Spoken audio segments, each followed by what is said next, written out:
We're back. Another episode of the Golden V podcast. It is Thursday, October 30th, 2 days before the BC Lions take on the Calgary Stampeders in the Western semifinal at BC Place. I've got a returning guest joining me. Looks like fresh from a football practice. Giulio, football game. Okay, football game. So who is the team you're coaching? Because I actually want to. Yeah, well, I volunteer coach up at Centennial High School in Coquitlam. Okay. So both our juniors and seniors. So our juniors just finished playing Terry Fox. They won. And we're going to play Terry Fox senior team on Saturday. So let's get that in because I want to give those guys a plug too. But let's just get right into this, right? Because obviously we've been here twice before. BC Lions facing the Calgary Stampeders in two Western finals in 2022 and 2023. Lions winning both of them. But I know we focused on this last time we talked about the Calgary Stampeders, about the Vernon Adams and Nathan Rourke rivalry. But I've got some different things this time. And I was kind of joking around with this one. And I said that, this is called Know Thy Enemy. And I did a lot more research in the Calgary Stampeders this time because I don't know enough about Dedrick Mills, right? And this is obviously going to be a factor in this game. So let's talk a little bit about that. Yeah, well, the one thing about Calgary is, and it's interesting when you do start to look at them and watch them play all year, they're a team that's built similarly to the Lions, right?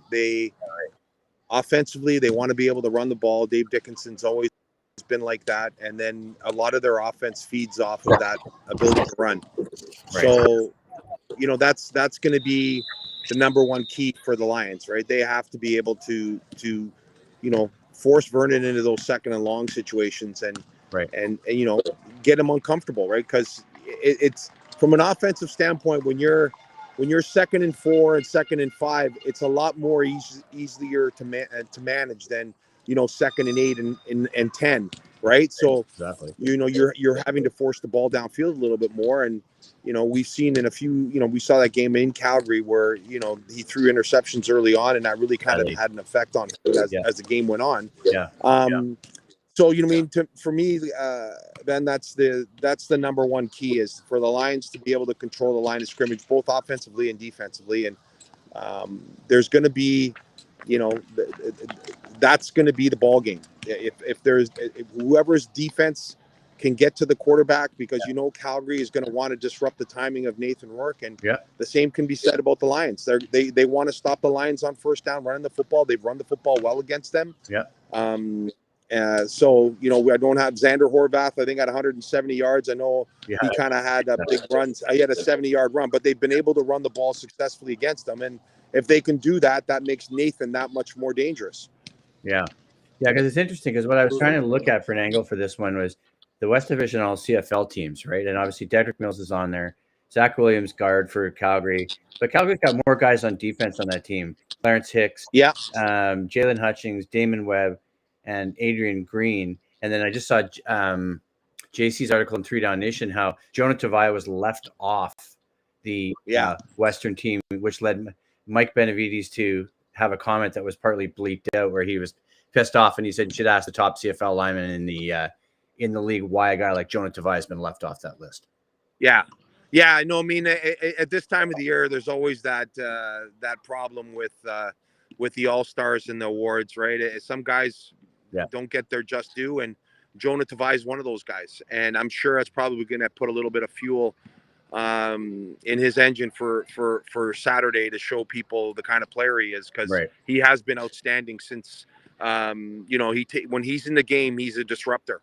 So it's one of those situations, Ben, that it's not fair. I mean, I didn't agree with I thought Jarrell Broxton should have been the nominee out of the West, but Jamarcus Hardrick was in Saskatchewan, and and that's no disrespect to him. Exactly. But that's the way it goes sometimes, right? Everyone has their different opinion of how the award should go, and sometimes some guys get left out, and that's the reality of the way it's done. So, it is one thing that hopefully can motivate some of those guys to prove, that they should have been on that team.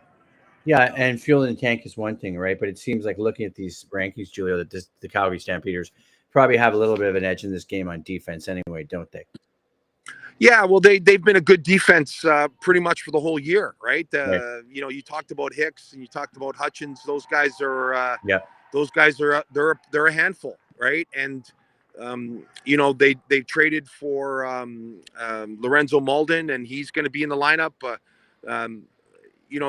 They have a very good defensive line, and their early success, they started to tail off towards the end of the year. Yeah, but right. Their early success, a lot of it had to do defensively with their ability to get to the quarterback, and they were getting to the quarterback with 4 guys. Yeah. And when you can do that, then you're able to do some different things defensively. Right. So that again is going to be one of the things that the Lions are going to have to be able to combat, is because that Hicks and Hutchins are a handful.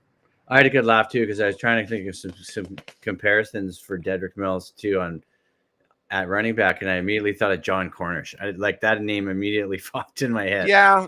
Right. Well, Ben, think about it. There were 6,000-yard rushers this year. I know. I looked at that. And Butler. How many did you have in the West? I didn't look at that. But you know better than me. Well, but there. You got Rankin, you got Butler, you got Mills. Yeah. You got Ouellette. Yeah. And you had Oliveira. Yeah.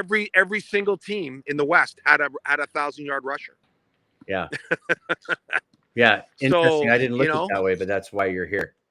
That's why you're here, right? I mean, you're here to. But I just thought of John Cornish. I don't know why. I was thinking of that name, and I looked him up, thinking about some of his seasons in Calgary and some of his accomplishments, right? But let's keep moving here too, because obviously at safety there's Damon Webb for Calgary, but then I thought about Jackson Finley, who's the rookie for BC as well at safety. Yeah, Jackson's been, ever since he's gotten his opportunity, he's been outstanding, right? Yeah, right.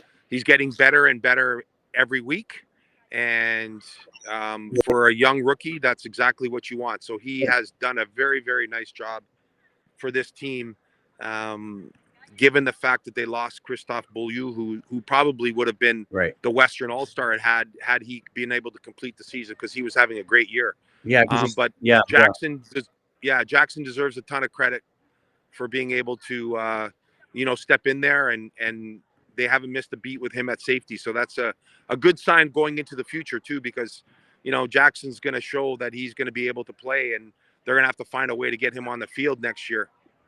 How much of a difference does a guy like Mark Vassett at punter make for Calgary? I mean, obviously it's an Australian guy, right? Rookie, made an impact with the Stamps here. Just looking at some notes, led the CFL with a punting average of 41.7 yards.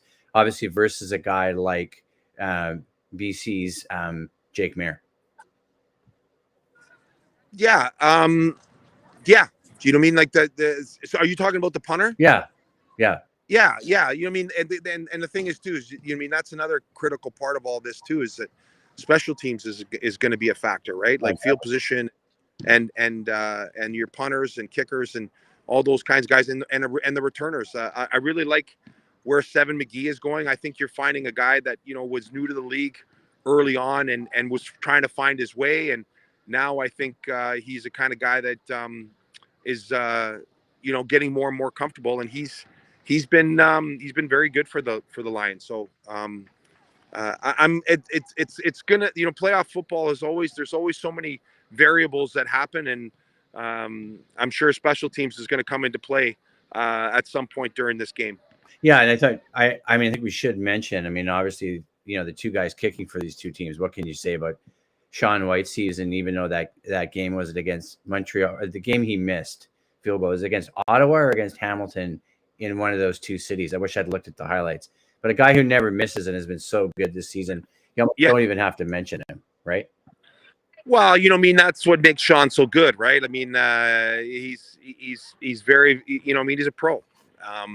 And his level of consistency over the years that's what's made him one of the best kickers in the history of the game. Yeah. But both kickers are very, very good.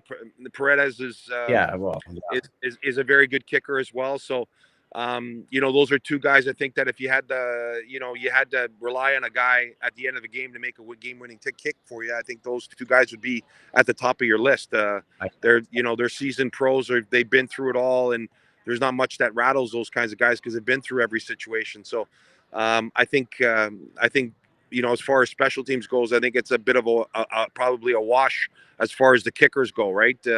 I know that Sean's probably had a little bit better season than Paredes, and with Myers, they're both punters, both kickers are been very, very good. So I think that the special teams is in good hands. Yeah. All right, let's wrap it up. One final question: who wins on Saturday? Tough one to answer me. Well, no, I mean, everyone wants to know. I honestly, I believe that if the Lions play to what they've been capable of playing, I think they're going to win. But in these kinds of games, Ben, it always comes down to those 5 or 6 plays, right? That you can't turn the ball over, you can't play behind the sticks with penalties and mistakes. And so I think the team that makes the fewest mistakes is going to win. Like, as I said, I think if both teams line up and play what they're capable of, I think the Lions can win. Yeah. But there's a lot that goes into that. So I think that it's going to be a high-scoring affair. I think both these offenses are built to put up some points, and it could be a little bit of a track meet. And if that's the case, it's going to be a fun game to watch. Yeah. So yeah, it's going to be a good football game. I think these two teams are very evenly matched. Obviously, Calgary's going to have a little bit of piss and vinegar because they've been beat twice. Yeah. But it's playoff football, so everyone's going to be ready to go. Yeah. All right. Thanks, Giulio, for doing this. Appreciate it. Okay, buddy. Good luck. Hey, no problem, man. Anytime. Yeah. Talk to you soon. Take care of yourself, right? I will. Cheers.